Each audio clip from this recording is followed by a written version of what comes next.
आज हम पढ़ेंगे demand.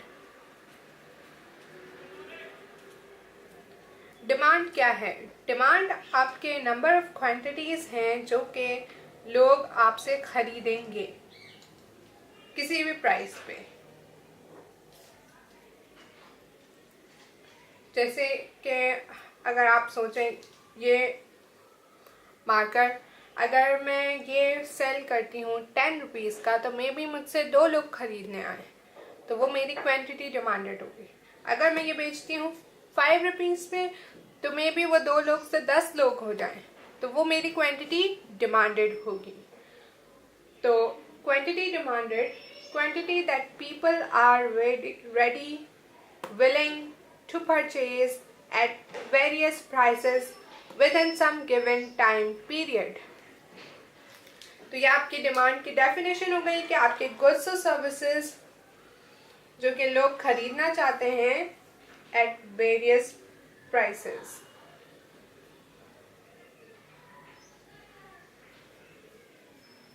That people are willing to purchase at various prices in a given time period, क्योंकि एक चीज की डिमांड एक टाइम पीरियड तक ही रहती है।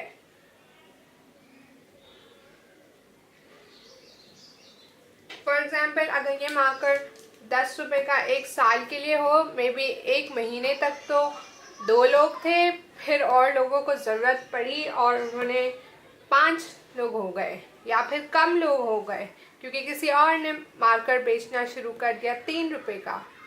तो आपकी जो डिमांड है, जो हम फोरकास्ट या ऑब्जर्व करेंगे, वो एक टाइम पीरियड की ही करेंगे। हम हमेशा की डिमांड नहीं कर सकते। उसके बाद चूंकि हमने ये डिमांड हमारी प्राइसेस के साथ कंपेयर की है, तो एक डिमांड पे सिर्फ प्राइस का इफेक्ट नहीं होता, बाकी और चीज़ें भी होती हैं जिनका असर होता है हमारी डिमांड पे, क्वांटिटी डिमांडेड पे। तो उन सब चीज़ों को जब भी आप एक वेरिएबल, एक चीज़ से डिमांड को कंपेयर करेंगे, तो बाकी जितने फैक्टर्स हैं जो उसको असरअंदाज कर रहे हैं वो कांस्टेंट रहेंगे, उनको हम नहीं छेड़ेंगे। तो other factors will remain constant.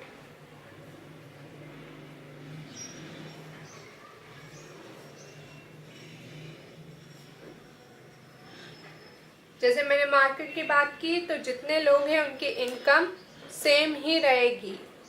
अगर हम कहते हैं कि कोई और कॉम्पिटिटर आया, तो वो हम एक ही कॉम्पिटिटर रखेंगे। इन रियलिटी बीच में दूसरे आ सकते हैं, बट जब भी हम थ्योरीज पढ़ते हैं तो हम बाकी चीज़ों को कांस्टेंट रख के उसका एक चीज़ के साथ कंपैरिजन करते हैं। ये हर थ्योरी में होता है, इवन साइंस, बायोलॉजी, केमिस्ट्री। आप जब भी एक चीज़ के साथ किसी चीज़ का कंपैरिजन करेंगे, रियलिटी में, असलियत में दूसरी चीज़ें भी उस पर असर कर रही हैं, मगर थ्योरी में हम उन दूसरी चीज़ों को कांस्टेंट रखेंगे। हम कहते हैं कि ये चीज़ें यहाँ से नहीं हिलेंगी, बस हमने प्राइस बढ़ाई, उस प्राइस का ही असर डिमांड पे ये है। हमने डिमांड और प्राइस को ही चेक करना है, बाकी फैक्टर्स कांस्टेंट हैं हमारे पास। अब इसी के अंदर दूसरा टॉपिक आता है मार्केट डिमांड। मार्केट डिमांड क्या है? बेसिकली हम डिमांड की बात कर रहे थे, तो वो इंडिविजुअल डिमांड्स थी। हमने इंडिविजुअली बताया कि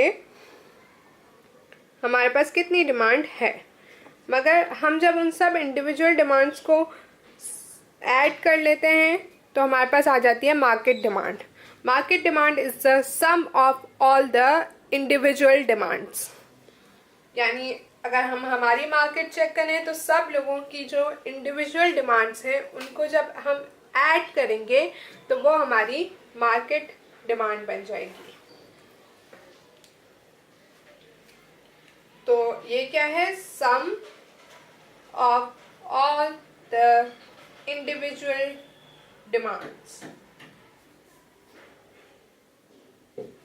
आपकी मार्केट डिमांड हो गई। तो इसकी एग्जांपल ऐसे ले सकते हैं जैसे कि अगर आप 5 रुपीज़ का मैं ये मार्कर सेल कर रही हूँ, तो हमारी प्राइस हो गई 5 रुपीज़। तो अब हमारे पास एक बंदा कहता है मैं 5 रुपीज़ में नहीं खरीदूंगा, मे बी उसकी ऐसा सच नीड नहीं थी, तो वो 0 हो गया। सेकेंड पर्सन ने हमें कहा कि मैं आपसे खरीद लूँगा 3, क्योंकि 3 लोग हैं, हमें ज़रूरत है, तो हमने 3 ले लिए। थर्ड ने कहा कि मैं लूँगा आपसे 1। तो ये हमारी इंडिविजुअल डिमांड्स हो गई, 0, 3 एंड 1। ये तीनों आपकी इंडिविजुअल डिमांड्स हैं। जब हम इसको ऐड करेंगे तो वो हमारी मार्केट डिमांड हो जाएगी। 0 + 3 + 1, 4 हमारी मार्केट डिमांड है। बस यही है आपके डिमांड के टॉपिक में। Demand, market demand.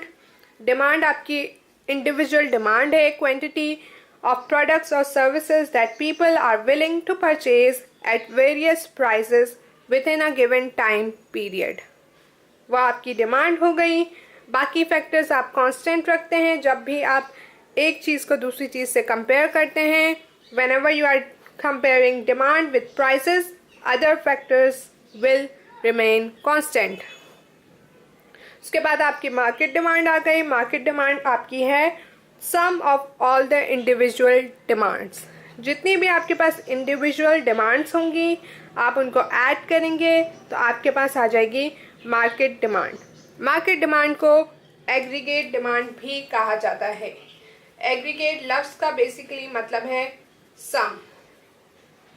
तो यस, और यहाँ पे हमारा ये टॉपिक ख़त्म होता है। कमेंट कीजिएगा अगर कोई और टॉपिक है जो आप चाहते हैं मैं समझाऊं। And bye guys.